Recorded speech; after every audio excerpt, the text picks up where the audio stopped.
Nothing in life is more precious than the intimate relationships we have with loved ones. Healthy love relationships delight us, give us confidence to take on challenges, and support us in difficult times. Reunions with loved ones are joyful, and more than temporary partings, painful. These close emotional bonds, what we call love, were the focus of Mary Ainsworth's work. Her work can be described as the scientific study of love and how it develops. Her primary focus was on the infant's developing love for its primary caregiver. She saw this as the early form of a lifelong emotional bond, and one that would come to influence other loving relationships as well.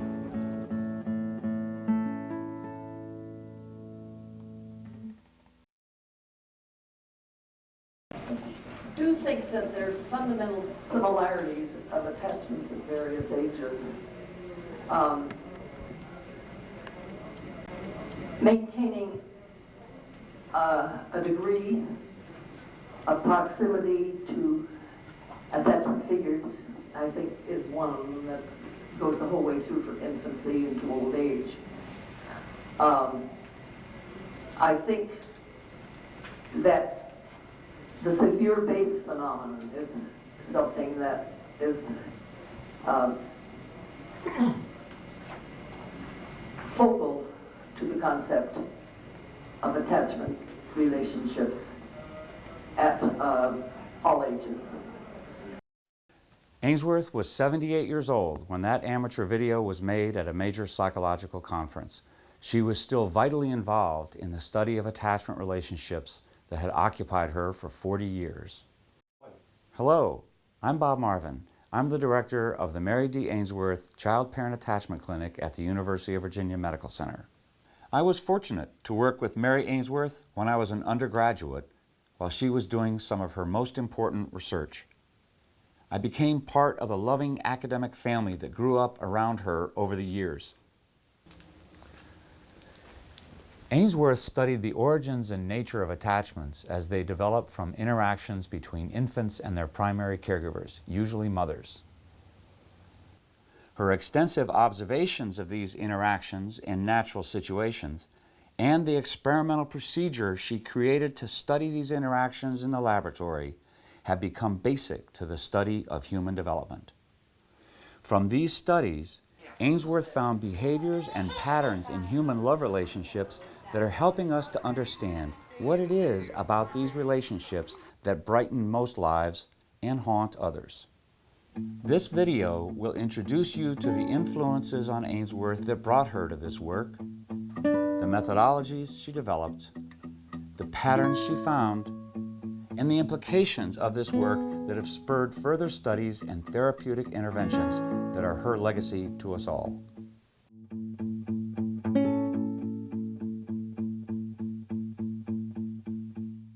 Ainsworth was born Mary D. Salter in 1913 in Glendale, Ohio, one of 3 daughters. Ainsworth herself talked about the fact that her mother, Mrs. Salter, tended more to the physical needs of her children than to their emotional needs. It was her father who was more attuned to her need for affection. Unfortunately, he was away from home much of the time because of his career in sales. As with all of us, Ainsworth's personal history strongly influenced her professional work. The search to understand and to have secure attachments was a lifetime quest for her. Because of her father's work, the family immigrated to Canada early in Mary's life, and she spent her childhood and youth there.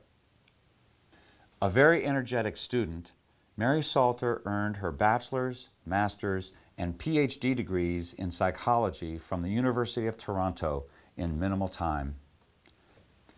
After several years of professional success teaching at the university level and service in the Canadian Women's Army Corps during the Second World War, Mary Salter, at age 38, found romantic love and married returning veteran Len Ainsworth. He soon decided to complete his PhD in London. While in London, Mary Ainsworth began a professional partnership that set the course for the remainder of her life's work. Through a chance encounter, she took a research job at the Tavistock Clinic, working with John Bowlby, a child psychiatrist who was then questioning some of the basic premises of the psychoanalytic theory in which he had been trained. The theory did not seem to explain the problems he saw in the children he was working with, who had been separated from their parents by war or illness. If experience of this sort has the very distressing and upsetting effects that it has, what is the nature of the tie which is disrupted? And here, of course, everyone knew the answer. A child is interested in mother because she feeds him.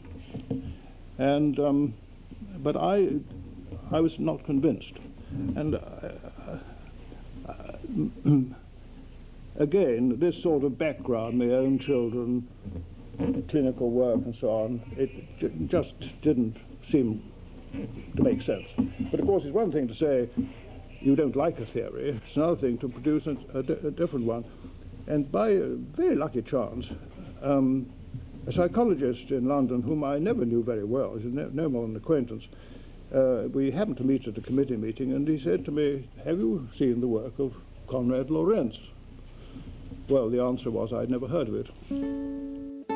Konrad Lorenz was a pioneer in the study of ethology, the science of animal behavior based on Darwin's theory of evolution. Ethologists found that young animals sought proximity to a care figure not on the basis of food, but for security and comfort. Harry Harlow's experiments showed that infant rhesus monkeys spend much more time with their soft, terry-cloth surrogate mother than with the hard one that provided nourishment. Attachment, as ethologists and as Bowlby and Ainsworth came to see it, originates from the need to keep offspring alive and protected. Human infants, like other mammals, are unable to survive without the care of a protective adult. They are biologically programmed to seek physical proximity and contact with a caregiver, and their parents are programmed to provide it. Yes.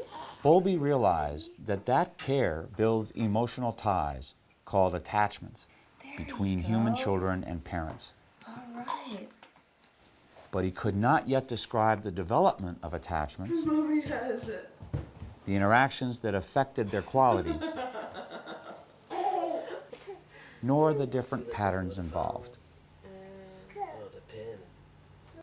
Ainsworth would provide these descriptions through her observational studies of infants and mothers in natural situations and later in experimental ones.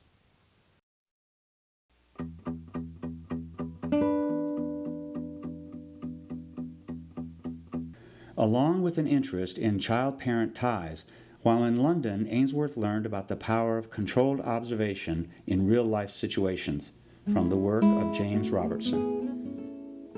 In the 1950s, parents were allowed to see their hospitalized children only during brief visiting hours.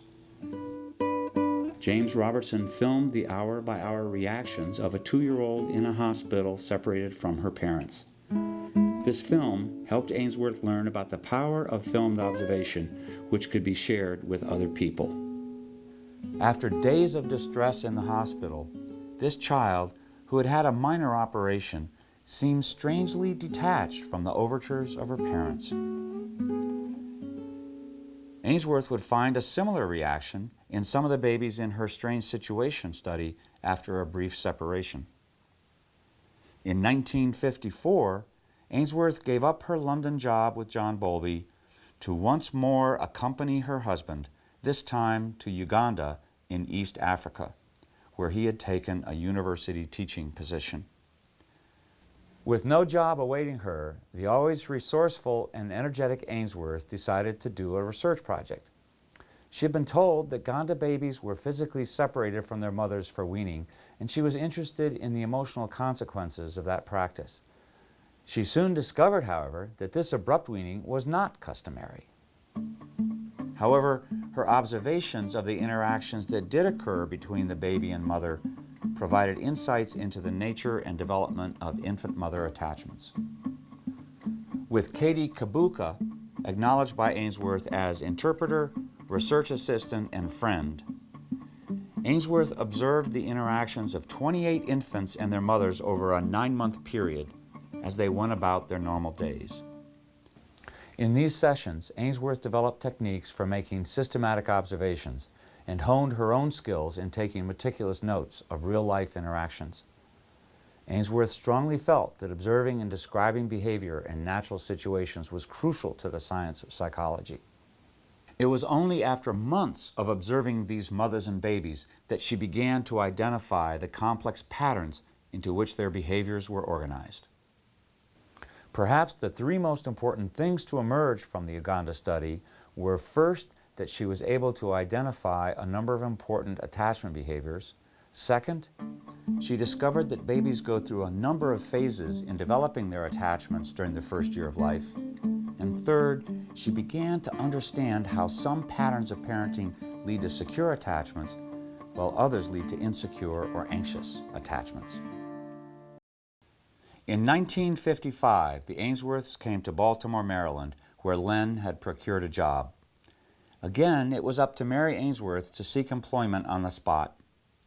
She combined a private practice in psychological assessment with an instructor's position at Johns Hopkins University. The first years in Baltimore were personally distressing for Ainsworth. Her marriage failed, and she was also disappointed professionally with the low prestige and salary of the work she had cobbled together. Women were not yet seen as professional equals at most universities. But despite her period of unhappiness, Ainsworth completed the enormous job of organizing her Uganda notes into her first book. She also eventually got her proper academic appointment and salary, and started her now famous Baltimore study. In this, her best-known work, she and her students observed 26 middle-class babies and their mothers in their homes. 4-hour visits were made at 3-week intervals from age 3 weeks to 54 weeks, and during each visit, we took these extensive notes.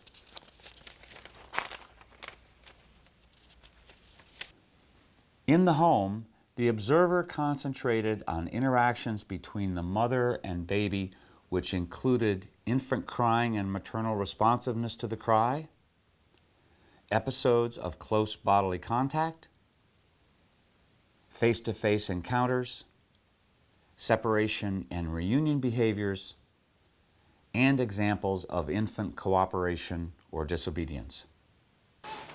For instance, the report from a visit like this would read something like the following.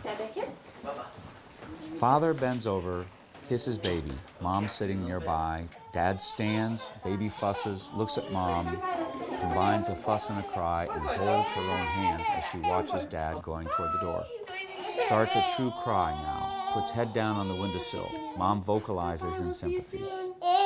Baby watching out the window. Caroline, let's go wipe the floor. Mom vocalizes, "Hey Caroline, let's go wipe the floor." This is one of baby's fun activities. "Here's your rag." Then mom gets up and goes to the kitchen. We're going to wipe the dirt off the kitchen floor. Baby takes the rag, starts toward the kitchen, becomes distracted by a toy. Is that pretty typical when dad leaves? Yeah. Yeah. Yeah, she loves him to pieces. Yeah. Mom and I talk. Baby wanders toward the kitchen. She also just doesn't like. Each visit in the 1960s Baltimore study resulted in an approximately 20-page report that detailed the behaviors of the child and the caregiver as they occurred, marked off in 5-minute intervals. These home visits garnered tremendous amounts of data that took several years to organize, code, and analyze. Because in the process of carefully and repeatedly reviewing her notes from her Uganda observations and the new, more elaborate Baltimore ones, Ainsworth realized that she was seeing patterns of infant and parent behavior that made sense in terms of Bowlby's developing attachment theory. With this work, Ainsworth and Bowlby began writing each other with increased frequency and excitement, and cemented a professional partnership that was to last the remainder of their lives.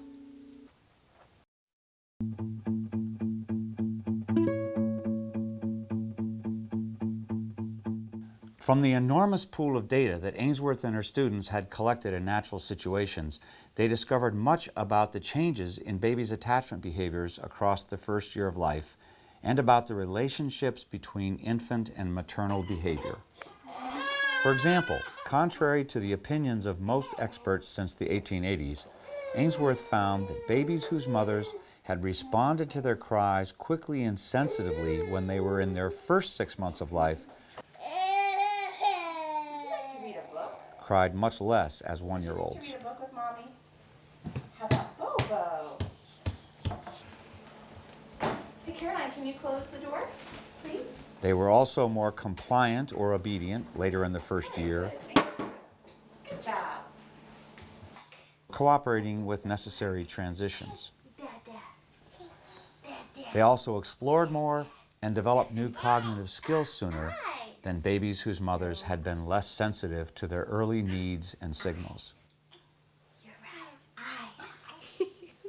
You must be hungry.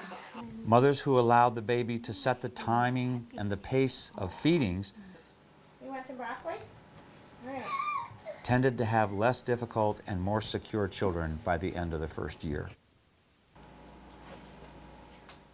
Ainsworth thought that the sensitivity of the primary caregiver in terms of picking up cues from the baby and responding to them appropriately is probably the key factor in establishing secure attachments in infancy. Later studies have found that the infant's temperaments, whether they were edgy or placid, quiet or active, were not at all as important in predicting individual differences in the baby's attachments. Sensitive caregivers seem to adjust themselves to the individual characteristics of their babies. Ainsworth concluded from her Uganda and Baltimore studies that this sensitive caregiving led a baby to treat his attachment figure as a haven of safety when things seemed unsafe or overwhelming. For example, notice how the baby immediately reaches for his mother as I approach him too closely. The baby also uses his mother as a secure base or base camp from which to move off and explore and develop new competence when he is soothed and or feeling comfortable. Want to read it? This two-part function of the caregiver for the child, that she serves as a haven of safety and as a secure base, is a basic premise of attachment theory. In order to validate her home observations, Ainsworth developed a standardized laboratory procedure that has become an important tool in the study of children between the ages of about 10 months and 5 or 6 years. It is called the strange situation because, in fact, it is just that for the baby or young child. The child and the caregiver enter a room that has lots of toys and some chairs.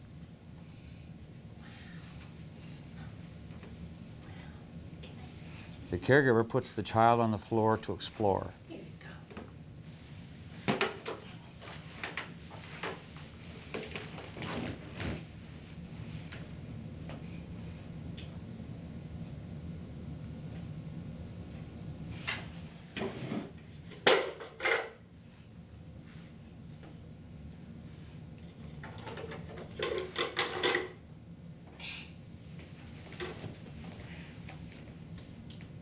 Is it a shape sorter? There are shapes.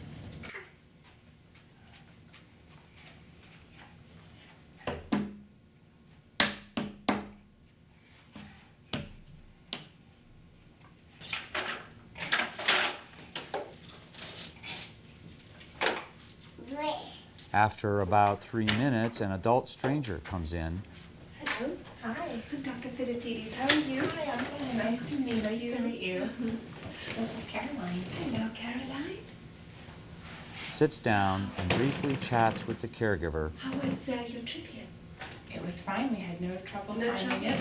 Did you? and then begins to play with the child. Oh, And look it's at your a- corn. And it's a beautiful day. It is a gorgeous day. Caroline didn't want to come inside. I don't blame her.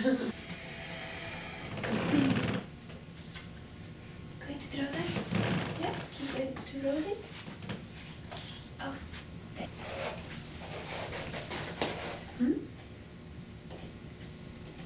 It's coming back to you. Oh, you kicked it.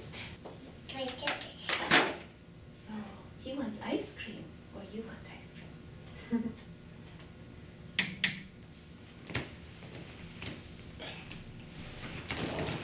The caregiver then leaves and the stranger interacts with the baby.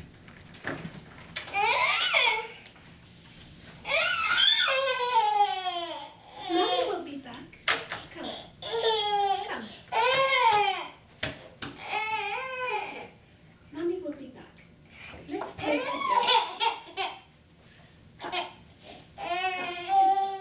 It's okay. Mommy will be back. Oh, I know. Mommy will be back. It's okay. It's okay.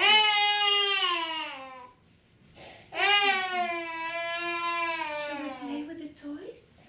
Shall we play with the toys? Huh? Do you want to sit on here?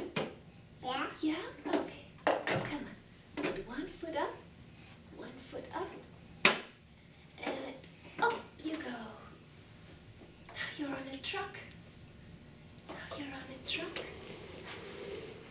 And you can push. Can you push? You want him to ride with you?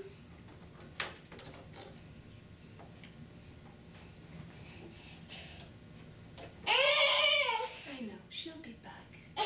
Oh no. Oh.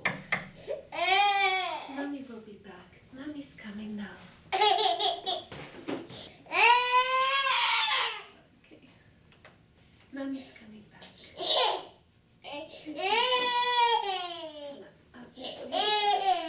Mommy's going to come back.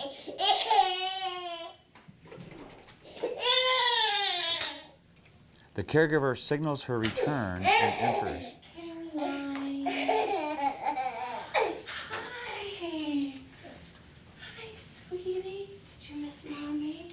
Did you miss Mommy? Reunites with the baby and interacts with the baby while the stranger Are you leaves. making a sign for Mama's milk? Yeah. Yeah, it's not time for that right now. But we can play with some toys. Let's play with some toys. Do you see a big dinosaur? And do you see a tiger?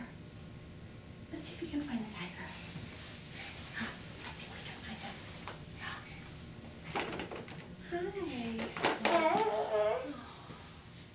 Hey, sweetie.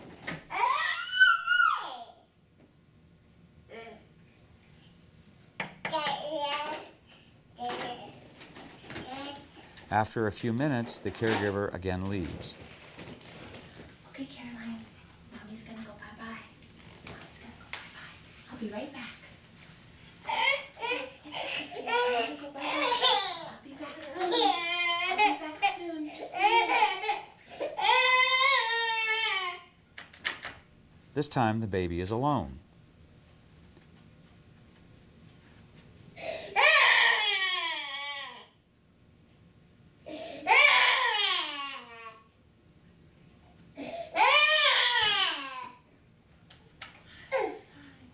The stranger comes back in and tries to interact with the baby, trying to soothe her if she's upset.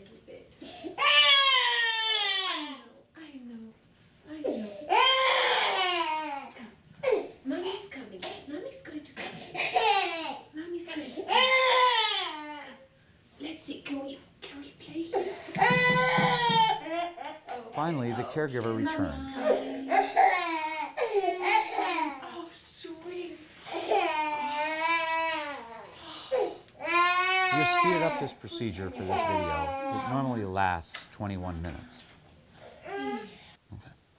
Ainsworth found several intriguing patterns. First, babies who cried the least at home, whose attachments with their mothers were secure, often cried more than other babies in the separations in the lab. They reacted to the loss of their haven of safety in this strange setting by becoming visibly upset. Interestingly, it wasn't the baby's behavior at separation that was the most important. It was the baby's behavior on reunion that was the most telling part of this experience. Babies securely attached to their mothers, like the one you just saw, tended to go to their mothers to be picked up. They were quickly soothed and then returned to happy exploration. Ainsworth found that 66% of the Baltimore pairs had these secure attachments. She also found two categories of anxious or insecure attachments which we here illustrate with animations of actual lab footage to protect privacy. Some babies were less obviously upset by the separation, and at reunion were slow to initiate contact with their caregivers. In Ainsworth's study, 21% of the pairs were in this avoidant category of attachment. Another category of babies, labeled as having insecure, ambivalent, resistant attachments, did less initial exploration and were obviously highly distressed by the separations. It was very difficult for their mothers to calm them on reunion, and the babies tended to show ambivalent behaviors such as kicking and arching their backs. These made up 13% of the original sample. Several years later, after studying many strange situations, Judith Solomon and Mary Main, a former student of Ainsworth's, identified a fourth category called disorganized. These babies were utterly overwhelmed by the experience. Some seemed momentarily terrified by their parents' re-entry. Others approached and then retreated with a dazed expression, unable to make an organized response to their distress. Further research by Main and others has shown that most children with this disorganized pattern have been raised in families who have suffered some significant loss, trauma, or maltreatment. For all these babies, whatever category, the strange situation triggered attachment behaviors they had developed in their first months of life. The patterns have proven to be quite stable over time and to color future interpersonal relationships.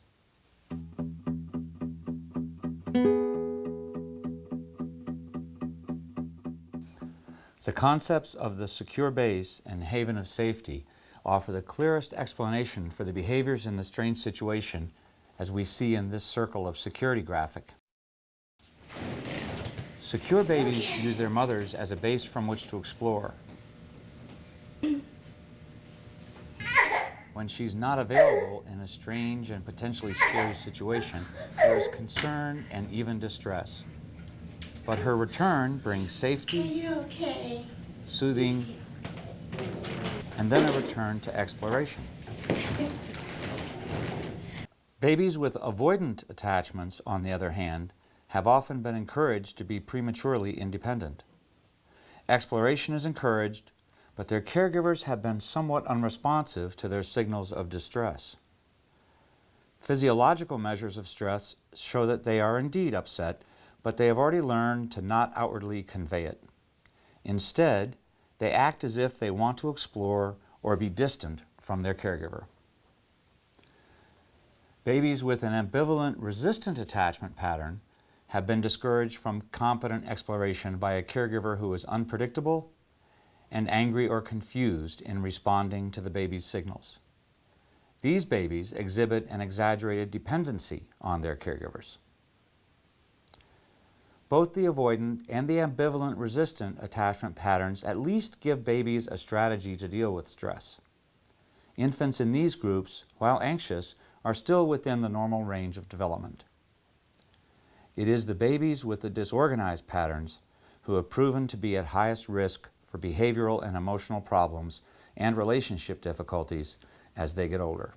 Oh my goodness. All of these patterns develop over time through millions of interactions.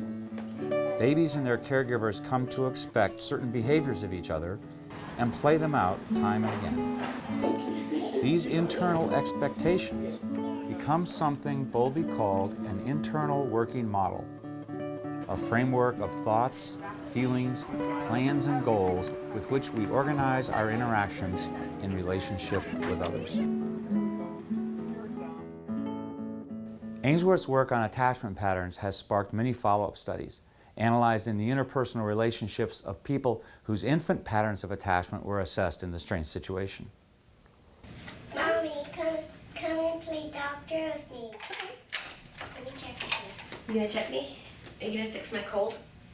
Developing ways of assessing security and attachment patterns at various ages has become increasingly important as the long-lasting effects of initial infant caregiver attachment are better understood. Your friend is fine. Oh, good, thank you. The scientific study of the nature and quality of attachment relationships later in life continues. I'd like you to choose 5 words or adjectives that describe your relationship with your mother when you were a little boy. She was, well, it was emotional.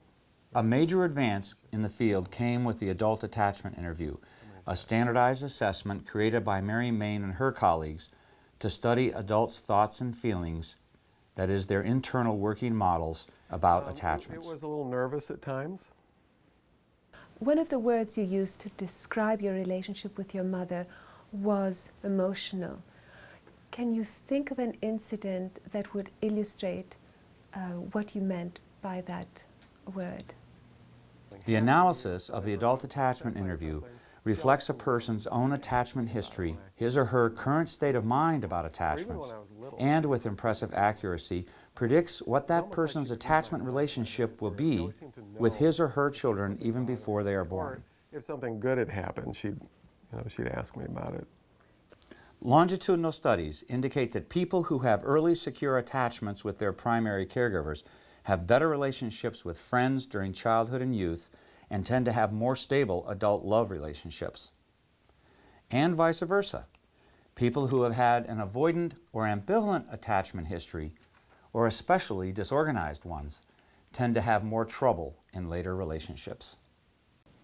It is important here to emphasize that what happens during the first year of life does not determine what happens for the rest of your life.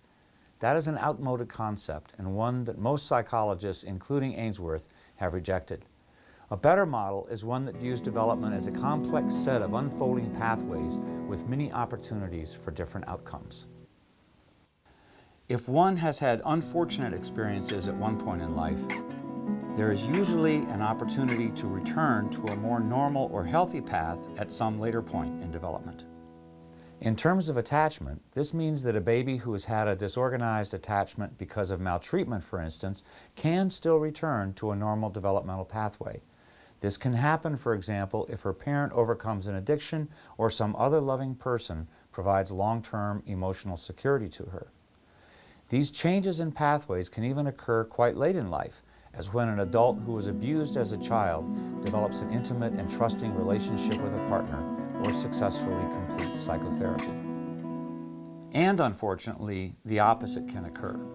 People who have had relatively secure attachments can get off track by tragically losing an attachment figure and being so wounded as to not be able to seek a replacement.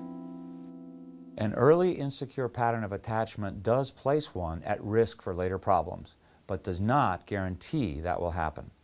Life does offer second chances.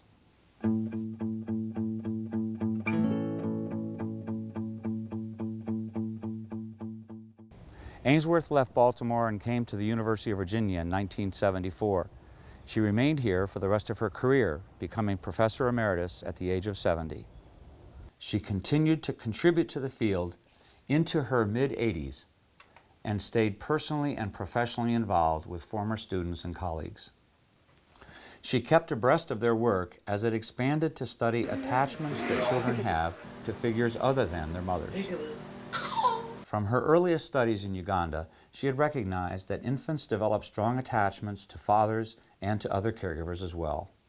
Speaking of paid caregivers late in her life, she said, I think it's quite possible that if there is a long continuing, uninterrupted relationship with a caregiver that other than the mother, that yes, indeed, you can have the same kind of relationship